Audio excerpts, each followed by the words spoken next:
Now, there are a lot of rumors going on that the new iPhone series, the 17 series launch, is going to be split into two. Now, apparently, the first half of the launch is going to be during the usual time, around October, I think.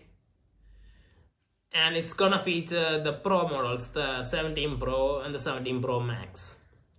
And the 17 Air, I think. Now, there's a new slim iPhone version coming that's going to be added to the lineup. And it's probably going to be the 17 Air. And it's being said that the 17 Air is probably going to debut with the iPhone 17 series. And the rest of the iPhones, the regular iPhone, and maybe the iPhone 17 Plus. Now, I'm a little bit confused about 17 Plus because I'm not sure whether they're going to replace it with the 17 Air or not. But yeah, there may be a 17 Plus. And there's also going to be an iPhone Fold finally coming. So apparently there might be 6 products in their lineup, and when you look at that, it makes sense to separate them. But I'm not sure the categorization would be right. I mean, I honestly think that the 17 Pro and the 17 what was it? 17 Pro, the regular 17 and the 17 Plus and the 17 Pro Max, they should come together like always, and the 17 Air and the 17 Fold, no, I mean the iPhone Fold, should be a separate event, because those are the newer type of phones. I mean, those are the 17 Air is going to be slimmer, the Fold's a folding phone, so it would make sense to give them a separate launch, but the launch being mixed up doesn't really make sense, and especially since a lot of people are waiting to buy the regular iPhone 17 because those phones really sell well in specific countries like India, and they're gonna have to wait even longer to buy the phone. I mean, it feels like Apple's gonna be losing out on a lot of sales because of that, and the people are gonna end up buying the 16, which might be on sale at cheaper rates during that time. So yeah, they're separating the lineup, and they might be getting rid of the Plus, which honestly I think might be a mistake, because the 17 Air, unless they bring out the silicon carbide battery, the battery life's not going to be great. We already saw the S25 Edge and it's not doing well.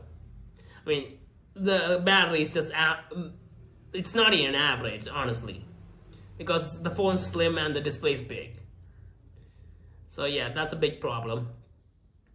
And I hope they bring that tech in, otherwise they're going to have to keep the 17 Plus at least for a year. Now, if they get rid of it, makes sense. I mean, you have the regular iPhone, then the 17, iPhone 17, then the 17 Plus, which is a bigger iPhone and slimmer, so you can justify a higher price tag. And then there's the 17 Pro, which has the Pro features, and the 17 Pro Max, who wants the Pro features with the bigger screen and battery. That would make sense. And the iPhone Fold, well, it's Apple's version of the foldable phone. Now, I'm assuming that they're probably going to be using Samsung's folding displays, because iPhone usually use Samsung displays, and maybe they're going to switch to something else, but I don't know. I'm not sure what the display is, but there's a possibility it will be the Samsung displays, and those displays are okay, but the iPhone Fold needs to be much better than the Samsung Fold. I mean, they waited so long to make it, so I feel like it needs to be much better. Not saying that the phones won't sell, because it's an Apple product and they're going to sell, but the price is going to be super high, and I feel like it needs to justify that by being much better than the Samsung foldable phones. Now, what all we'll see at the launch, I'm not sure yet. This is what is being speculated, that's going to be split up, and that kind of sucks, especially for a country like India, where everyone's expecting to buy the 17, because the 17 is actually a good upgrade, because it's going to have a 120Hz screen, it's going to have a bigger front-facing camera, I think, and it's rumored to have 12 GB of RAM. That's a big deal for longevity. And since the previous iPhone 16 Pro was 6.3 inches, and that body is usually used for the next year's regular version, this is likely to be a 6.3 inch phone, so we're getting a bigger phone. So that's a huge upgrade, and now people are gonna have to wait even longer for the upgrade. I mean, that kind of sucks.